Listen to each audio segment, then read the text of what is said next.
Hello and welcome, baby. Here we are, week 16, Thursday. We got a kickoff that includes two playoff teams on a Thursday night football game, week 16. How much more can you ask for than that? I mean, seriously, guys, how much more can you ask for but to have two playoff teams battling it out right here, Thursday night football, beginning your week 16 playoff run? I'm talking about it, man. We got a good middle of the country team talking about the Tennessee Titans, like they control the clock, like to make sure you can't run against them, and how they control the game. And we have the 49ers, who lately, their later identity has been the same thing. We're going to make you pass on our bad secondary, and we're going to control the ball with who? Debo freaking Samuel, baby. The best slash out there. I think I'd rather have Debo than Cordell. That's saying, well, I don't know. It's kind of hard not to like Corduroy Pimpin' Patterson. You know what I'm saying? He's a man. I do like Cordell too, but we're going to get it back to this game. And because of the whole LA Sean McVay being pandered and babied, and he's still on the tit of the NFL, we had to move everything back a day. So normally Wednesday would be the Fantasy Football Sevens review. That's not the case at the moment. We had to move it back a day. So before we get to San Francisco versus Tennessee, we're going to take an F&B look, baby, fantasy and betting look at that game tonight, because there's a lot of people that have potential on both sides of the ball that have a big game, and just get your confidence rocking on a Thursday that you're going to dominate this week and you're going to put yourself in the championship. That's what it's about, right? That's why we play fantasy football. We play fantasy football to win a championship. I mean, you might say, well, I'll just play because my friends asked me to play. Well, that's a bunch of bullshit. Because we all want to win, right? People that play fantasy football are competitive. So let's get a look at the leagues here with Sleeper Man. That's where we host the Fantasy Football Sevens charity league, man. Benefiting Kawasaki's disease. I haven't said that enough lately. The daughter had Kawasaki's disease. It was a very traumatic experience. I think my family and I are still kind of recovering from that. But we want to research what happens with long-term effects. We want to research what happens with new people. There was a high diagnosis during COVID. So that's what Fantasy Football Sevens is to benefit, man. It's all for Kawasaki's disease. I'm sure most of the people out there like me, before they heard Kawasaki, they thought of a dirt bike or a quad or, a side-by-side or something like that. But it's also a very serious disease that affects the heart of young children. And we need to make sure we promote it and we tell people about it, and we need to get research for it because it's a relatively new disease. And we got to do our part, right? We all got to do our part. That's what it's about, man. So that's why we're doing it. I just wanted to reiterate that to everybody. When we go to look at the matchups this week in the league, let's start with the Lita Conference, man. I got beat. I am no longer in there. I felt really confident. And if I would have just played my man Joey Bosa or TJ Watt, I still would have lost. So good on flyer on the wall, man. You beat me not once, but twice this year, and I only lost 3 games all year. So that's a good shout out to you. I'm not saying I was invincible or anything, but you did win, and you deserve it, and you are representing the Eddie Guerrero Conference, my friends. We had a big matchup, a matchup we knew was coming for a long time between two great Philadelphia fans. I'm talking about my friend Phil, and then I'm talking about my friend Mick, who run a podcast together. They are Eagles fans, and it came down 193 to 180. My gosh, what a battle. Phil came on top, Mr. I don't know IDP SOS. Yeah, you bluffed us all pretty good with that one, didn't you, Phil? You apparently know it quite well. You are well on your way, my friend, and you got flyer on the wall, and you got to represent your division. You know what I'm saying? So if you have that set, it's going to be a good one in the Kurt Angle versus Eddie Guerrero battle of all time. Coming out of the Jeff Hardy vision, he had to do it with a comeback. I'm talking about Big Amo, everybody's favorite, the Jeff Hardy division, the high flyer, high point scorer. He did it all, man. And Big Amo came from behind to beat Ben Rolfe, 161.56 to 157.75. Way to go, Big Amo. I feel bad for you, Ben. But Big Amo is my co-host, so I got to show a little bit of clear bias. And my friend Seattle Seahawks plus Animal edged out. I mean, he just edged out the victory, but that's all that matters. One of my favorite coaches, Coach Jose in Costa Rica. Hope you're doing well, Coach Jose. He told me never ever apologize for winning because we would blow people out of the water sometimes, like by 50 points. And he's like, don't apologize ever for how you win, how you go about winning, because winning is the name of the game. So it don't matter if you win by 4 points or 400, baby. Don't apologize for it. And then my man, Fantasy Football Hustler, went down this week. I couldn't believe it. I thought for sure he had it in the bag, but that's week 15. It was a crazy week. I don't care what anybody says. It's one of the most bizarre weeks of any part of the season I've seen in 12 years of fantasy football. Okay. So it's a weird week, but hey, the truth is somebody's got to win and somebody's got to lose. And fantasy football's Hustler's 8-game win streak came to an end against somebody that had a 3-game losing streak. Go on. I needed you, Hustler. Alex, I was pouring for you, my friend. But Cernomial comes on top, 188.65 to 140.98. And that sets the battle. We now have, let's see, that's going to be 11-4 past the herb, Cernomial, versus my man Big Amo sitting at 11-4 with a Seattle Seahawks plus animal. And then Team Flyer on the Wall, I've already stated, 9-6 versus Phil, who is now the leader winner at 12 wins left in this one. That's the lead of conference, my friends. Let's move it over to the conference that things got a little weird in, all right? We have the CHYNA conference, which let's say she might have been a little weird for people. Obviously, I'm a fan. I made her a representation of a whole conference. We got 3 ladies representing the conferences of fantasy football sevens. And man, I couldn't believe it, man. We had a crazy round week 1. So you guys know by now, for people that are in the charity league, even though this podcast is more or less all about the charity league on this, usually Wednesday, but today, this week. And the way I set it up, you got 16 teams, 8 teams go to the playoffs, right? You win the division, you are in, my friend. No two ways about it. You're in, all right? Just plain simple, all right? And then we had 4 wild cards from each division, and that was just the highest points, all right? We came through. All 4 division winners lost. I don't think that's ever happened. I've been playing 16-team fantasy football with this format in particular for 10 years now. 10 years. I have never seen all 4 division winners lose. Ever. Ever. I mean, that's just weird, man. I've never, ever heard of that in my life. But it happens, and it can happen, and it did happen on what was a very weird week 15. And say what you want. I pay attention to celestial observations, and it was winter solstice. And there was a full moon like 2 days before winter solstice, and that just made some weird stuff happen, dude. I don't, you pay attention to that stuff, you'll get a little ahead in life. But let's get down to the battles. Incubus Ryan Army, number 1 in the conference, number 1 in the league, had the highest points, had the highest record. He went down in a Johnson County battle to my man, Sam Whitley. Sorry, Ryan, man. I love you, bro. I hope you're doing well in Hawaii. But I know for sure you're in at least one other league that you advanced in. So I can't be too sorry for you.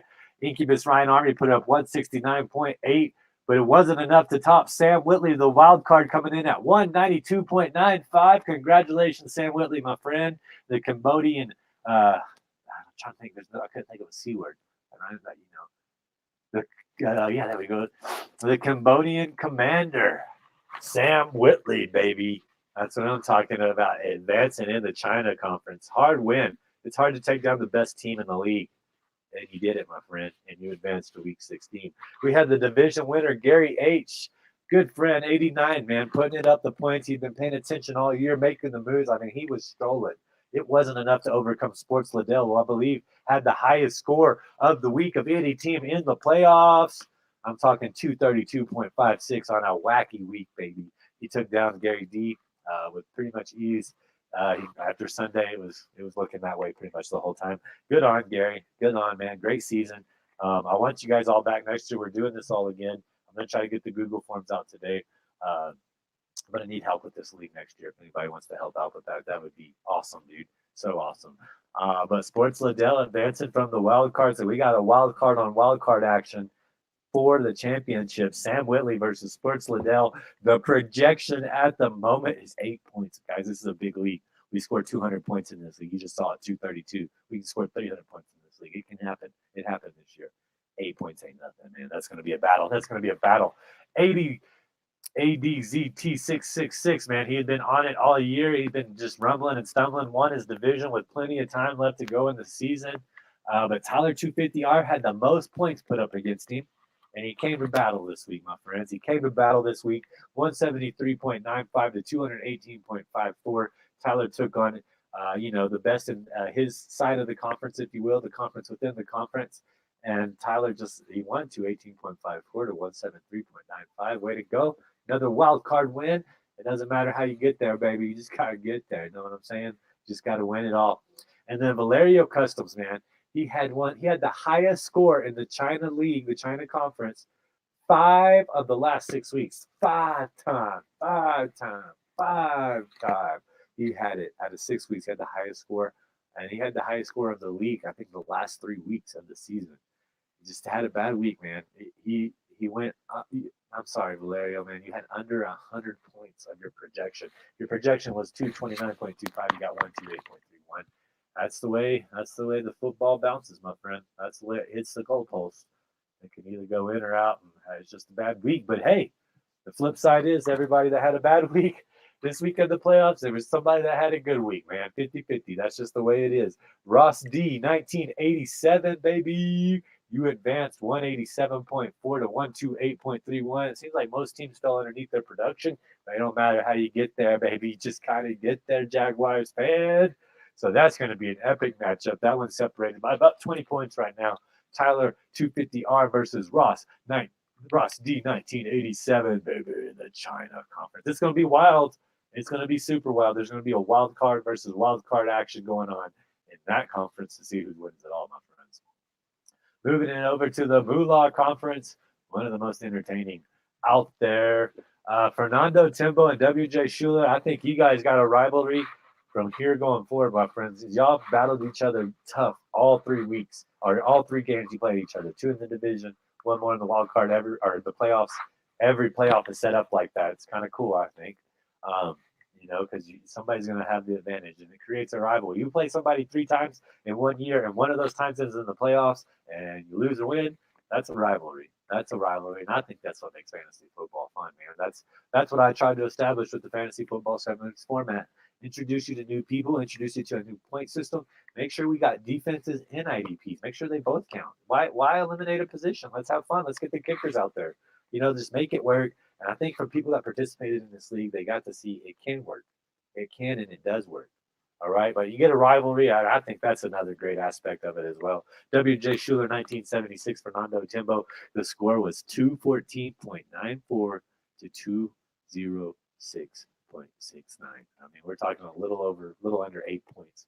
A touchdown in this league. That's the difference in this game. But WJ Schuler, congratulations, my friend. You pulled it off. Fernando Timbo, my friend, down in South America. We want you back. I need you back, and I need you to recruit because this thing's going worldwide next year. It's going to be the Fantasy Football 7's IDP World Challenge. And I need you to get on it, Fernando Timbo. You had an excellent season. Nothing to be ashamed of, my friend. I went out this week, too, in this exact same league. And I want you back next year. But, hey, it's all about my man, Bill.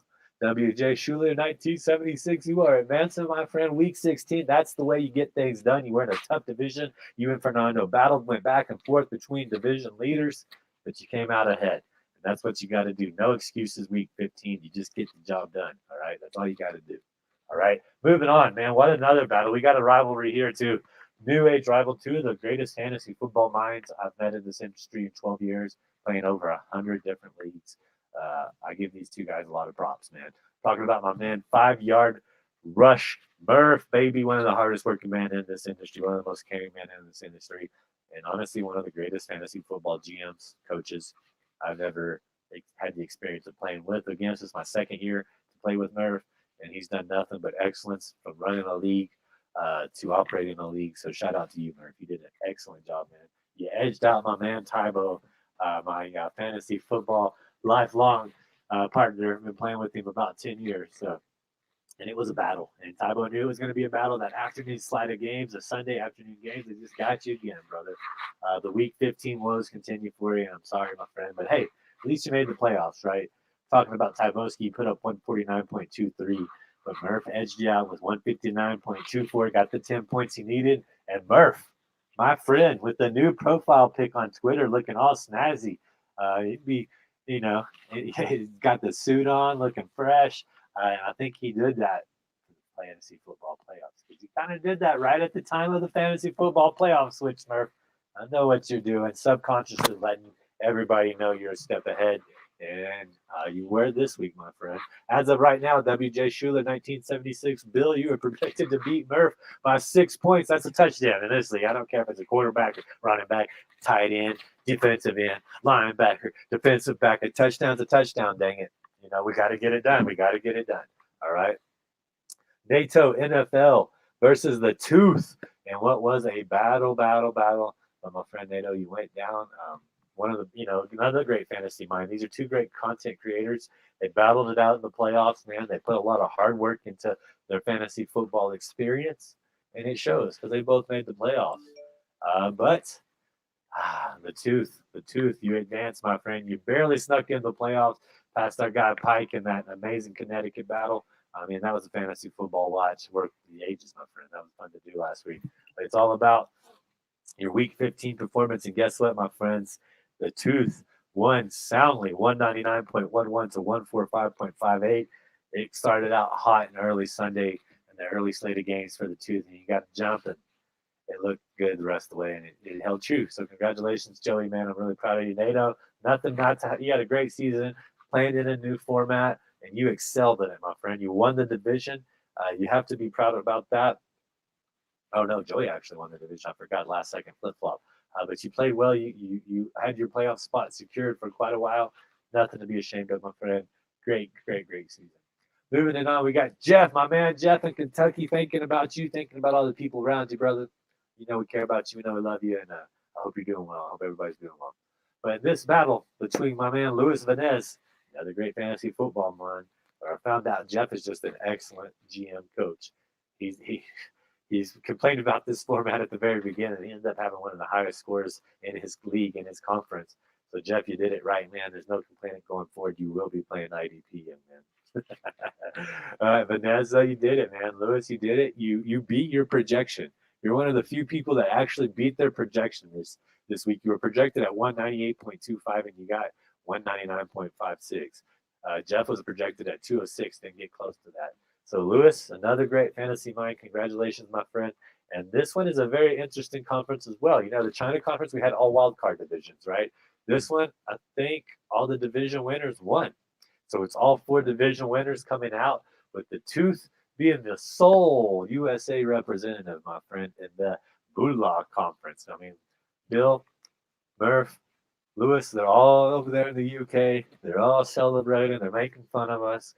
They're having their tea and their good cakes, and they're just laughing at us. But that's okay, my friends, because we got the Tooth. He's going to represent the USA, and he's going to do it quite well. And I have complete faith in him. He's an IDP head. This format should be right up his roster, my friends. So the Tooth, there you have it. And we have it out on the app for you. I have it. So just recapping, these are the 6 matches left for the Fantasy Football Sevens tournament, man. Keep in mind, you make it to the conference game. Whoever you win it, you're going to get something very special. I haven't announced the prizes yet, but let's just say you're going to make sure you get something nice, and you're going to want to wear it around, and you're going to be glad to have it. Huh? How about that? Recapping in the Lita Conference, we have Flyer on the Wall versus South T. Stay like my man Phil. So I believe this is an all British battle as well. Flyer on the Wall. Are you? I think you are. You might be from the USA, actually. I think you got the Yankees, but that doesn't mean anything. It's the British. The Brits have dominated. It's the Brit takeover. It's like the '60s rock version here. All right. Flyer on the Wall versus South T. Sailor. Big Almo versus Cernominal. W.J. Schuler, 1976. Bill versus Merv. And then we got the Tooth versus Luis Vanez. That's going to be a heck of a battle. In the CHYNA Conference, man, all wild cards battling it out. This is our last chance. This is the great USA battle, I believe. Sam Whitley versus Sports Liddell. And we have Tyler 250R versus Ross D 1987. That is going to be your Week 16 matchups, my friend. That is what's going to be. And let me say something. You don't get to Week 16 to lose. I mean, come on, man. You do not get to Week 16 to lose, my friends. Pay attention to that roster. Pay attention to the podcast. Player Pine will be coming out later this week. We'll get that out for you, and just pay attention to that because I'll base it off of this league's format. And I think this league format, if you do well in this format, you're going to do well in just about any other 10, 12, 8, 14 crazy scoring format that you can, except for like reverse QB. That's about the only one. All right, so there's the battles. Wrapping up the Fantasy Football 7 Rewind. Congratulations, man. I got just one more shout out to Flyer on the Wall. You beat me, man. You always I respected you, man. You already beat me once, and I was a little upset and a little worried about it, and but that's the way it is. That's fantasy football in a nutshell, right? Somebody's got to win, somebody's got to lose. That's just the bottom line, my friends.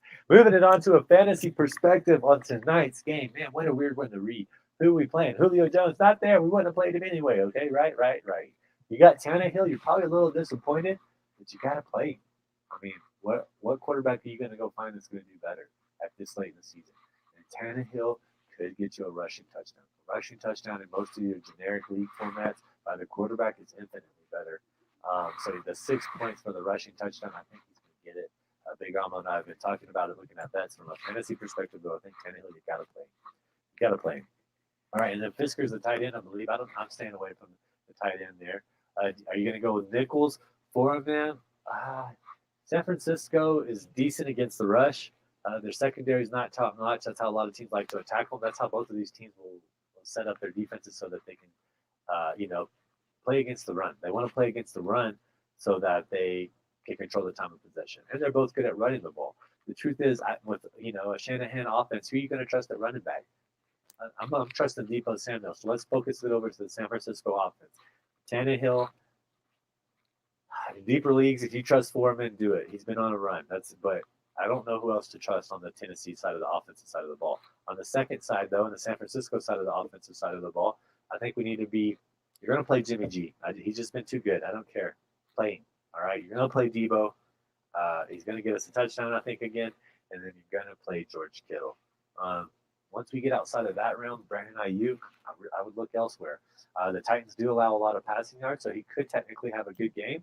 But Shanahan is so unpredictable, and I think he wants to go in there and make a statement. And if they get this win, they're going to be 9-6. And be 1.5 games out of the division lead. I think San Francisco is going to play this game. I think Tennessee's playing their worst football right now. Tennessee, the past 2 years, I've said this on the podcast quite a few times, they've won a lot of close games at the very end. You can call it luck, you can call that practice, but you're not going to get it that way all the time. All right, you're just not.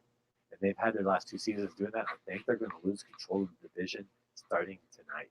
There, I said it. On the defensive side of the ball, man, some IDPs. Kevin Beard, man.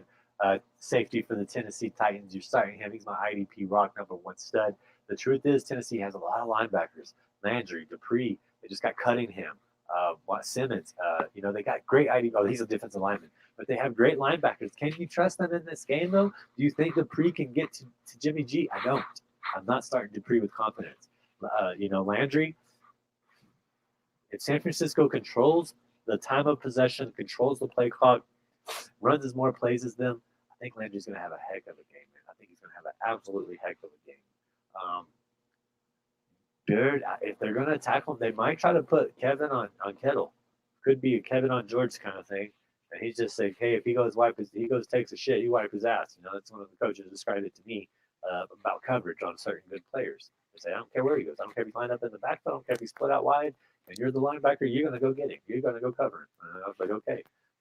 White on Rice, wipe his ass if he goes and takes a shit, those kind of things, man. But I think we could see Kevin really try to lock up George. Is he going to be successful? I don't know. You're talking about arguably 2 of the greatest at their position. I do think San Francisco is going to attempt to run the ball, though. I do think Jimmy G is going to get the touchdowns one way or another. He would dump off to Debo, dump off to Kittle, maybe something to Ayuk, a play action pass. That's how I see them scoring. I think it's going to be a slobber knocker. Thursday night football is a little bit different to kind of predict. On the defensive side of the ball, who's been really good? Josh Norman. They target him and they throw against him quite a bit. And he gets a lot of tackles because of that. We need to keep an eye on Fred Warner. He's been kind of injured. He did play last week. Let's keep an eye on that. Of course, Nick Bosa. You're starting the Bosa, man. He's the best defensive lineman in the NFL, even though I don't like saying it. He really is. And you're starting that bad boy, too, without doubt. All right? So those are your IDPs and your offensive starters for the fantasy perspective. Let's go ahead and take a look at the bets. The line Coming in at -3 for the San Francisco 49ers. Road dog favorites. 44.5 points on the over-under. -165 for the 49ers. Plus 145 for the Titans. Let's see here. Let's click on this game. Let's take a look at some odds. Some odds for us to look at. Looking at DraftKings right now. Been playing on FanDuel. Of course, you guys know I like Super Draft. Come on there and get on this DFS train with me. Don't know what you're waiting for. It'll be a lot of fun. Let's look at anytime touchdown scorer. Debo Samuel, -110. Jeff Wilson Jr., +100. George Kittle, +130. Deontay Foreman, +175. A.J. Brown, +165. Julio Jones, +165. Are they even playing? Brandon Ayuk, +220. Ryan Tannehill, +275. Hey. JaMychal Hasty, +300. Nick Westbrook, +310. Hilliard's been getting some looks. He's at 400. San Francisco 49ers defense, 450. Chester Rogers, 500. Jeremy McNichols is at 550. Tennessee Titans defense at 650. Kyle Juszczyk at 550. It's not a bad angle. Kyle Juszczyk at 550. Can he get that surprise touchdown against a team that shuts people out of the end zone with the run game? That could be interesting. Kyle Juszczyk could be that play action pass we're looking for. I really like it. If you like a long shot gamble, Kyle Juszczyk anytime touchdown plus 550, baby. Let's take a look at that one. Let's go look at some passing props. We'll get on to our favorite rushing props. Let's see here.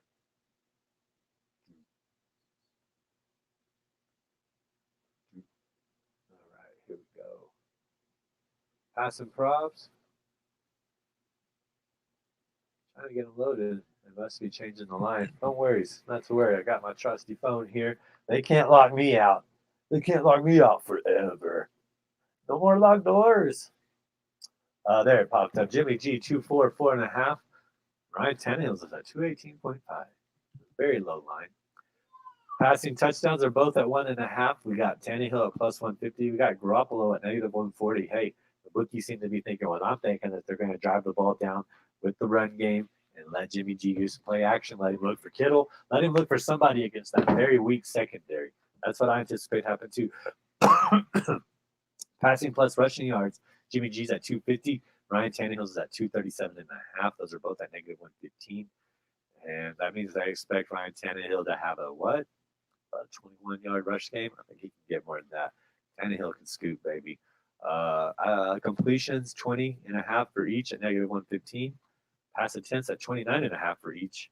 -130 for Tannehill, -105 for Jimmy G. Looking at the rushing plus receiver props, Deontay Foreman is at 48.5. He leads all rushers. Just kidding. Jeff Wilson Jr., 64.5 yards for the San Francisco 49ers. All these lines are at -115.